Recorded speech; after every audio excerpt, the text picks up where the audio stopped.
பாசத்திற்கினிய சகோதரர், வின்னர் ஸ்போர்ட்ஸுடைய உரிமையாளர் அன்பிற்கினிய அலீம் அவர்களே,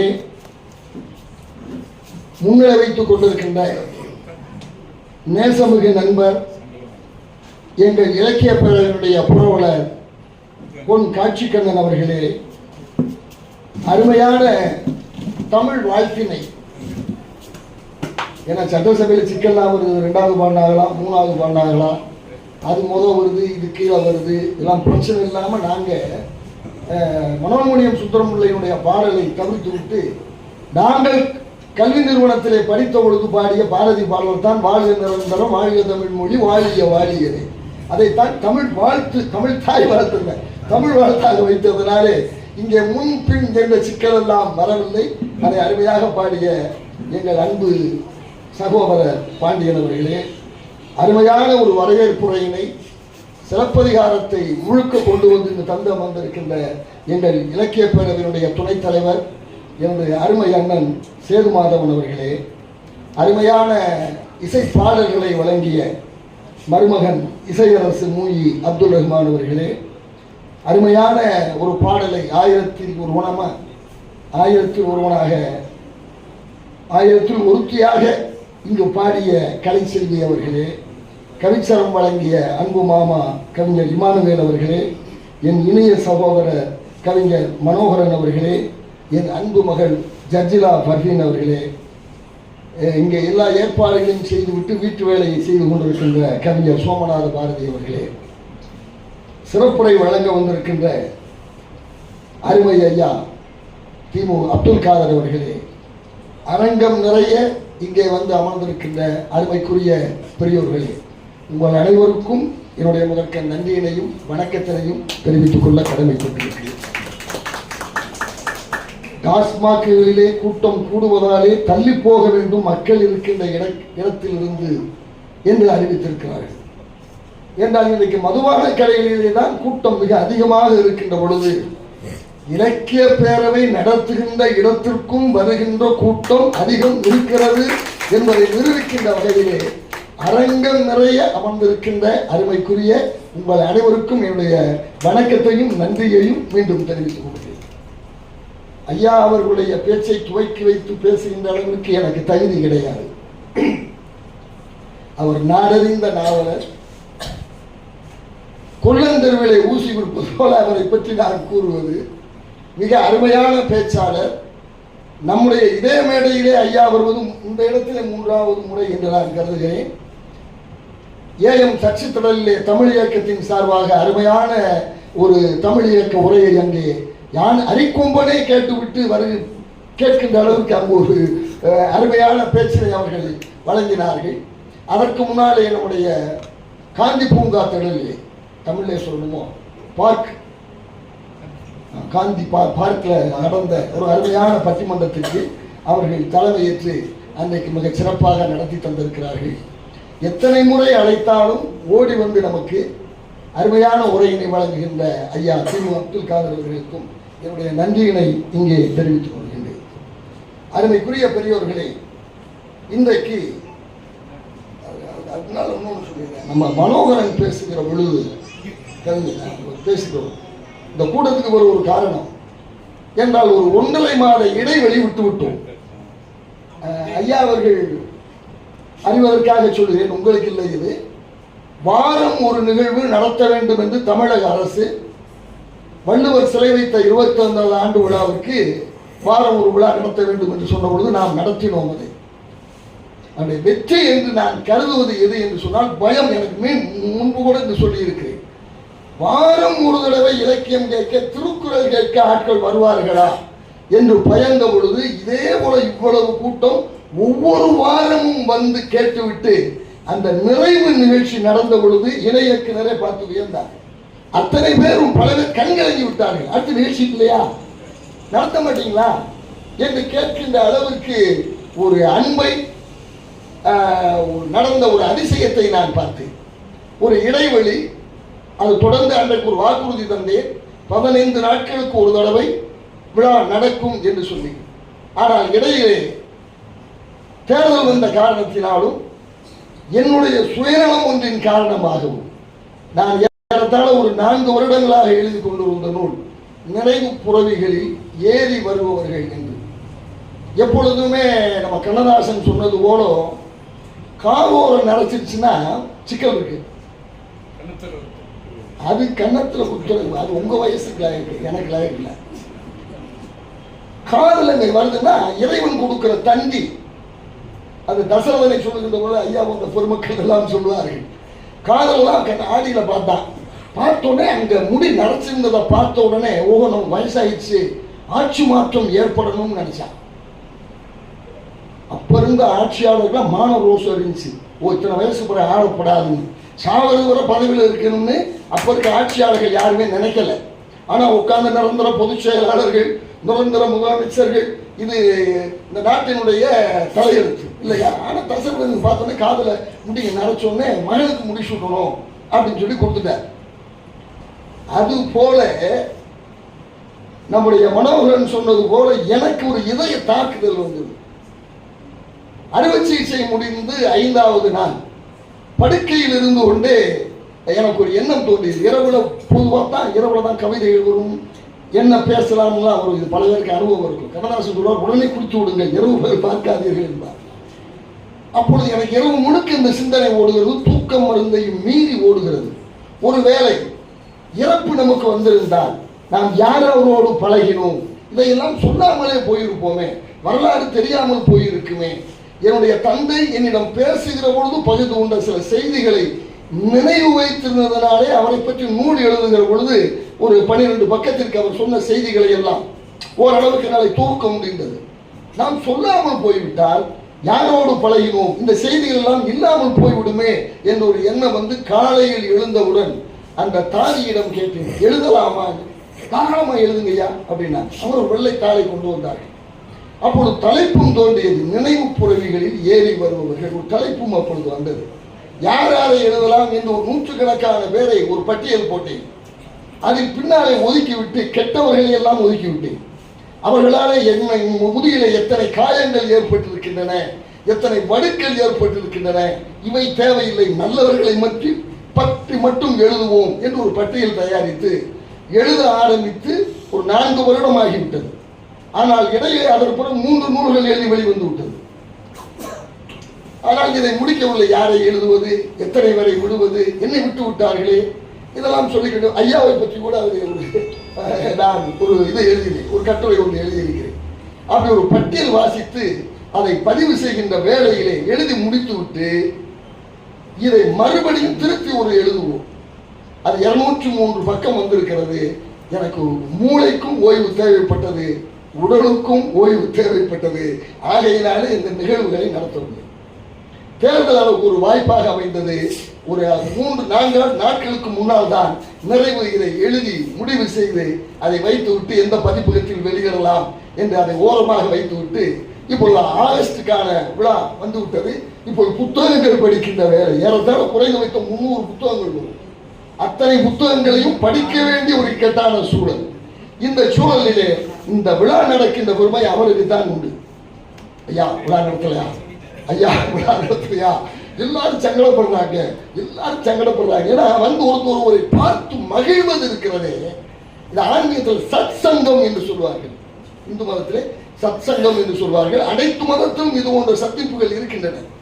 ஒருவரை சந்தித்து அவரோடு அளவலாகி அறிவை பரிமாற்றம் செய்து கொள்வது, ஒருவருக்கு ஒன்றிடமிருந்து ஒன்றை பெற்றுக் கொள்வது, இவற்றை எல்லாம் அனுபவித்து விட்டு அனுபவிக்காமல் இருக்கின்ற பொழுது இளம் காதலர்களுக்கிடையே வருகின்ற ஒரு தாகம் போல ஒரு இலக்கிய தாகம் நம்முடைய கம்பம் மக்கள் மத்தியிலே இருக்கிறது என்பது 75 வயதா உங்களுக்கு வயசு வயசு 55 வருஷத்துக்கு போற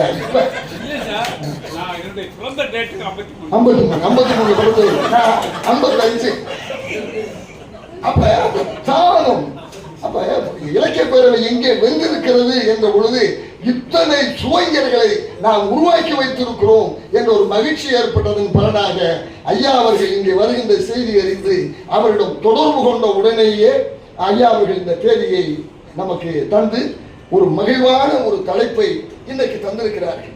அதில் அவர் சொன்னதில் அதை தான் சொல்ல வந்தேன். என்றைக்குமே தலைவன் பிரிந்து சென்று திரும்பி வருவார்.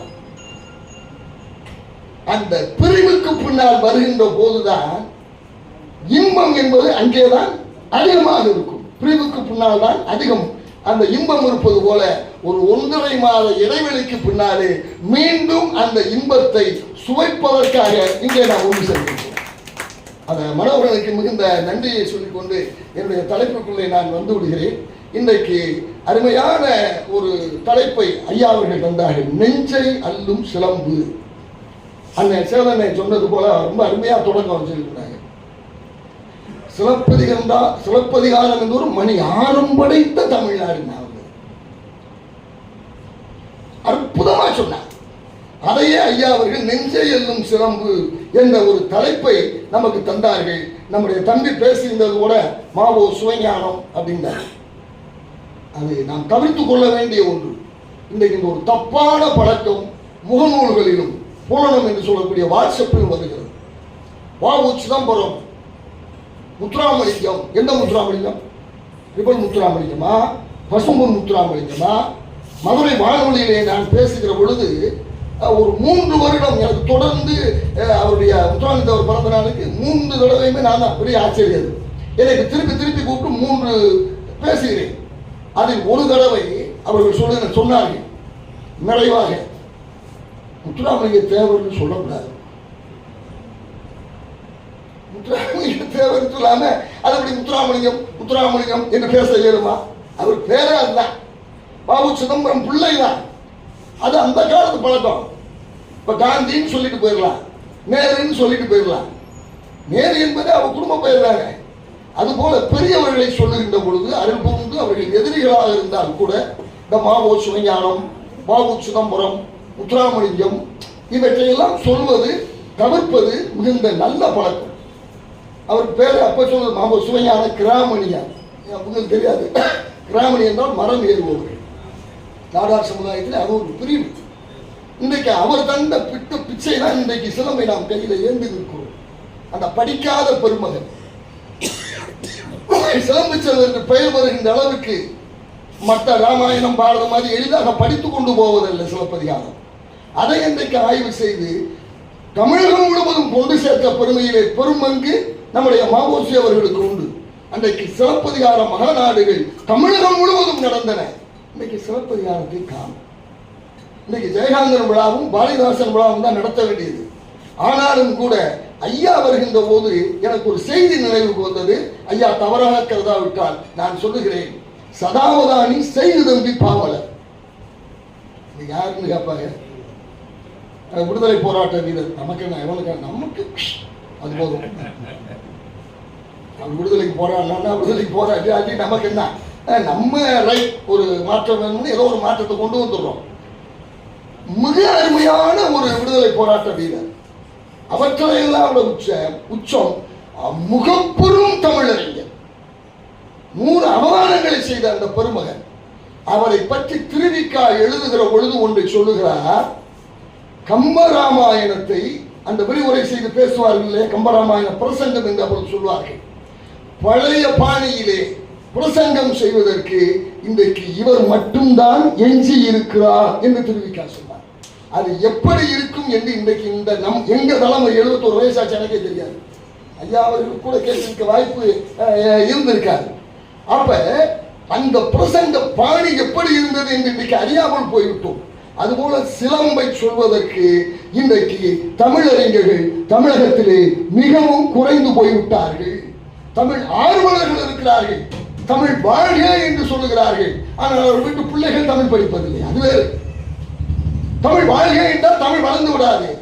என் பிள்ளை இங்க ஆங்கிலத்தில் படிச்சுட்டு நாங்க தமிழ் வாழ்கிறேன், என் பேத்தி ஆங்கிலம் படிச்சுட்டு நீங்க தமிழ் வாழ்கிறேன். தமிழ் எப்படி வாழும்? தமிழ் அறிஞர்கள் இருந்தால் தான் வாழும்.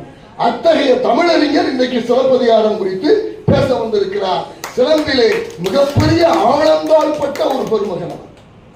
சதாவதானி செய்தம்பி பாவலரை போல இன்றைக்கு சிலம்பை மக்களும் கொண்டு சென்று செலுத்த வேண்டிய ஒரு சூழலிலே இன்றைக்கு இருக்கிறோம். நான் ஒரு அதிக நேரம் பேசிக்க நான் உள்ள போக விரும்பல. இப்ப ராஜகம்பீரம் என்ற ஒரு ஊரிலே மிலாடி நபி விழாவிலே பேசுவதற்கு சென்றிருந்தேன் மானாமதுரை அருகிலே. மேடையிலே அமர்ந்த பிறகுதான் சொல்லிக் கொண்டிருக்கின்ற பொழுது ஒரு நினைவு வந்தது. கலிஃபா உமர் அவர்களை பற்றி ஒரு செய்தி சொன்னேன். அங்கு நடந்தது சமய நல்லிணக்க விழா. கலிஃபா உமர் அவர்கள் செருசலத்தை கைப்பற்றி அங்கு ஆட்சி செய்கிறார்கள். அங்கு இருக்கக்கூடிய கிறிஸ்துவ பாதிரியார் ஒருவர் பதறி போய் வருகிறார் கலிஃபா அவர்களிடம். கலிஃபா அவர்களே, தவறு நடந்து விட்டது, என்ன என்று கேட்கின்ற பொழுது, நாங்கள் போற்றி வழங்குகின்ற இயேசு ஒருவனுடைய சிலை சேதப்படுத்தப்பட்டு அவருடைய மூக்கு, அந்த சிலையின் மூக்கு துண்டிக்கப்பட்டிருக்கிறது, இதற்கு நீங்கள் நீதி கேட்டு தர வேண்டும் என்று சொன்ன பொழுது அவர்கள் உடனடியாக முரசடைகிறார்கள், பறையடிக்கிறார்கள். யார் இந்த தவறை செய்தாரோ அவர் இந்த தவறை ஒப்புக்கொண்டு இங்கு வந்து சரணடைய வேண்டும் என்று சொல்கிறார்கள். ஆனால் யாரும் வந்து ஒத்துக்கொண்டு சரணடையவில்லை. மறுநாள் அவை கூடுகிறது. பாதிரியார் மீண்டும் வருகிறார். நீங்கள் தானே ஆட்சி பொறுப்பில் இருக்கிறீர்கள், இது யாரும் வந்து சரணடையவில்லையே, என்ன சொல்லுகிறது உங்கள் மார்க்கம் என்று சொன்ன பொழுது கலிஃபா உமர் அவர்கள், உங்களுக்கு நீதி வழங்கப்படும் என்று சொல்லிவிட்டு தன் மூக்கை தானே அறிந்து கொள்ள போனார். அந்த சிலை, இந்த மூக்கை அறிந்து அந்த சிலையிலே வையுங்கள். ஏனென்று சொன்னால், மக்கள் தவறு செய்கிறார்கள் என்று சொன்னால் அதுக்கு மக்கள் பொறுப்பல்ல, ஆட்சியாளர் பொறுப்பு. மக்கள் குடிக்கிறார்கள் என்று சொன்னால் யார் பொறுப்பு? ஆகவே இந்த தவறுக்கு நான் பொறுப்பேற்கிறேன் என்று தன்னுடைய உடைவாளை எடுத்து மூக்கை அறிந்து கொள்ள போகிறார். அப்பொழுது யார் அந்த சிலையை உடைத்தாரோ அவர் எழுந்து நின்று, கலிஃபா அவர்களே நிறுத்துங்கள், தவறை நான் ஒத்துக்கொள்கிறேன், நான் தான் இதை செய்தேன், ஆகவே நான் என் மூக்கை அறுத்துக் கொள்கிறேன் என்று வந்து நின்று தன் உடைவாளை எடுத்து மூக்கை அறிந்து கொள்ள போகிறார். கலிஃபா அவர்களும் பேசாமல் இருக்கிறார். எழுந்து மறுத்தது யார் தெரியுமா? புகார் சொன்ன பாதிரியார். வேண்டாம், அவர் சொன்ன வார்த்தை தான் இந்த முக்கியம், செய்தி முக்கியம் அல்ல, அவர் சொன்ன வார்த்தை. இத்தகைய தவறை ஒத்துக்கொண்டு அந்த தவறை திருத்திக் கொள்கிறேன் என்று சொல்லுகின்ற ஒரு ஆட்சியாளனையும் அந்த சமயத்தை ஏற்றுக்கொண்டிருக்கின்ற மனிதனையும் உருவாக்கிய பெருமை நபிகள் நாயகம் ஸல்லல்லாஹு அலைஹி வஸல்லம் அவர்களுக்கு இருக்கிறது. ஆகையினாலே இந்த தவறை நான் இந்த இடத்திலேயே விட்டு விடுகிறேன், புகாரை வாபஸ் பெற்றுக் கொள்கிறேன் என்று சொல்கிறார். இந்த செய்தி இது சொல்ல வந்தபோது அந்த நொடியிலே எனக்கு தோன்றியது நம்முடைய பாண்டியன் நெடுஞ்செழியன். பேரா மன்னா என்று சொல்லி கண்ணகி அங்கே சிலம்பை கையிலே ஏந்தி கொண்டு அங்கே நின்ற பொழுது ஆச்சரியம். ஆட்சியில் உட்கார்ந்துட்டாலே எல்லா பேருக்கும் அறிவு தடுமாறிடும், டோன் அப்படிங்கிற ஆணம் வரும். ஆனா நாட்காலையில உட்கார்ந்த பிறகும் அறிவோடு இருந்த ஒரு மன்னன் நெடுஞ்செழியன். அவன் சொன்னா, பேரா மன்னன் ஒரு பெண்ணு சொன்ன உடனே, வளையாத செங்கோல் என்னால் வளைந்தது, இதுவரை வளையல பாண்டிய நாட்டு நீதி, ஆனால் என்னால் வளைந்தது என்று தன் உயிர் கொடுத்து அந்த செங்கோலை நிமிர்த்தி, யானோ அரசன் யாரே கல்வன் என்று நிமிர்த்தினானே, அது போல கலிஃபா உமர் அவர்கள் செய்திருக்கிறார்கள். இந்த ரெண்டையும் ஒப்பிட்டு அங்கே சொன்ன பொழுது நம்முடைய சிலப்பதிகாரம் எவ்வளவு பெரிய ஒரு ஆட்சி தத்துவத்தை தந்திருக்கிறது என்பதை பார்க்கின்ற பொழுது அந்த சிலப்பதிகாரம் எத்தனை பேருக்கு தெரியும்? கண்ணகி கோயில் இங்கே இருக்கிறது, ஆண்டாண்டு விழா நடத்துகிறோம், இதில் யார் நடத்துவது என்று சண்டை வேறு போட்டுக் கொள்கிறோம், குடிமிடி சண்டையே நடக்கிறது. ஆனால் கண்ணகியை பற்றி எத்தனை பேருக்கு தெரியும்? இளங்கோவடிகளுடைய சிலப்பதிகாரம் குறித்து எத்தனை பேருக்கு தெரியும்? வெற்று வழிபாடுகள், வெற்று ஆரவாரங்கள், வெற்று ஆர்ப்பாட்டங்கள். இந்த கோயில் உடைந்து போன கோயிலை பார்க்க உலகம் முழுக்க இருக்கின்ற தமிழறிஞர்கள், தமிழர்கள் வந்து குவிகிறார்கள். ஒரு நாள் கூத்து முடிந்து போய்விட்டது. சிலப்பதிகாரம் அதற்காக எழுதப்பட்டது. எவ்வளவு பெரிய நீதியை சொல்லுகிறது என்பதை சேதுமாதவன் மூன்றையும் அடிக்கடிக்கு வைத்தார் இல்லையா? அரசியல் பிழைத்தோருக்கு அறம் கூற்றாகும், இதை விட உலகத்தில் என சொல்லியிருக்கார். அந்த சிலப்பதிகாரத்தை மக்களிடம் கொண்டு செல்கின்ற வேலையை மாவோசி செய்தார், சிலம்பொலி செல்லப்பனார் செய்தார். அதற்கு பின்னாலே இன்றைக்கு தமிழகத்திலே செய்வதற்கு மிக குறைவான எண்ணிக்கைக்கு வந்துவிட்டோம். ராமாயணம் சொல்லுகிறோம், பாரதம் சொல்லுகிறோம், பெரிய புராணம் சொல்லுகிறோம், எல்லாவற்றையும் சொல்லுகிறோம், தவறல்ல. நம்முடைய இலக்கியம், தமிழன் படைத்த இலக்கியம், தமிழனின் மாண்பு பேசுகின்ற இலக்கியம், தமிழனின் பெருமை பேசுகின்ற இலக்கியம், பெண்ணின் பெருமை பேசுகின்ற இலக்கியம், இவற்றை இன்றைக்கு நாம் கொண்டு சென்றிருக்கிறோமா என்று சொன்னால் இல்லை. ஆகவே ரொம்ப நேரம் நான் பேசிட்டே போகலாம். ஆகவே இவற்றை கொண்டு செல்கின்ற வேலையை செய்ய வேண்டும் என்பதற்காகத்தான் ஜெயகாந்தனையும் பாரதிதாசனையும் சுத்தானந்த யோகி அவர் பிறந்த நாள் இந்த 20 அதையும் தள்ளி வைத்து விட்டு சிலப்பதிகாரத்தை கொண்டு வந்து ஐயா வருகின்ற பொழுது அவர் போன்ற ஒருவர், நாம் போன்ற ஒருவர் அல்ல, அவர் போன்ற ஒருவர் பேசினால்தான் சிலம்பினுடைய ஆழம் தெரியும், சிலம்பின் பெருமை தெரியும், சிலப்பதிகாரத்தின் பெருமை தெரியும், கண்ணகியின் பெருமை தெரியும், கோவலனின் பெருமை தெரியும், மாதவியின் பெருமை தெரியும், நெடுஞ்செழியனின் பெருமை தெரியும், கரிகார் பெருவளத்தானின் பெருமை தெரியும், செங்குட்டுவருடைய பெருமை தெரியும். இத்துறையும் கொட்டி கிடக்கின்ற அந்த காவியத்தின் பெருமையை உங்கள் முன்னாலே கொண்டு வந்து வைப்பதற்கு ஐயா அவர்களை அன்புடன் அழைத்து விடைபெறுகின்றேன்.